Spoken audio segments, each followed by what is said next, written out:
Footprints Floors origin story is I was Air Force. Went to the Air Force Academy for school. Served out my time in Omaha, Nebraska, off at Air Force Base. Got out and was just looking for a job and was working retail. And my wife and I went out to dinner one night and came home. We had 3 puppies because that's what normal people do. They get 3 puppies at the same time. And our dogs ate our carpet.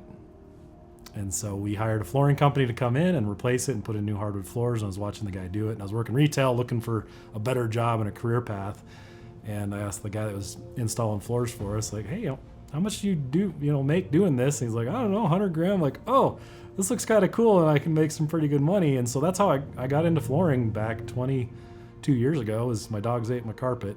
And then from there, I worked for a company for a few years, learning the trade. I installed, sanded, finished floors myself. They eventually moved me into sales and then kind of a general manager role. Really fell in love with the industry and construction and saw a lot of opportunity. And 2008 hit. Economy crashes. I was working for that company. They stopped paying all of their people, including me. They ran out of money. But I went 6 months with them without getting a paycheck. Just Mr. Loyal going down with the ship, and they'll make this right kind of thing. And November of '08, they sat me down at an Arby's and let me go. And they owed me a whole bunch of money. And that was the beginning of Footprints Floors. So the next week, my wife and we had a 2-year-old daughter. My wife was 8 months pregnant. We had $40,000 in credit card debt and the worst economy since the Great Depression.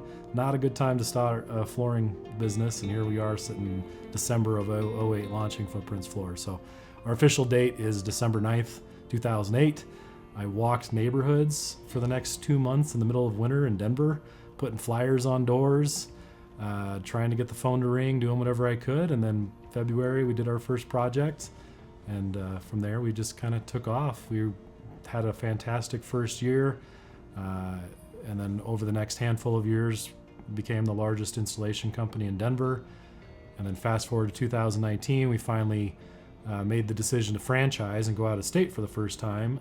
And over the next 5 years, we've gone from 4 locations to 170 locations across the country. So it's just exploded. It's been a real blessing, and we just show up every day and do what we say we're going to do. And we love doing it.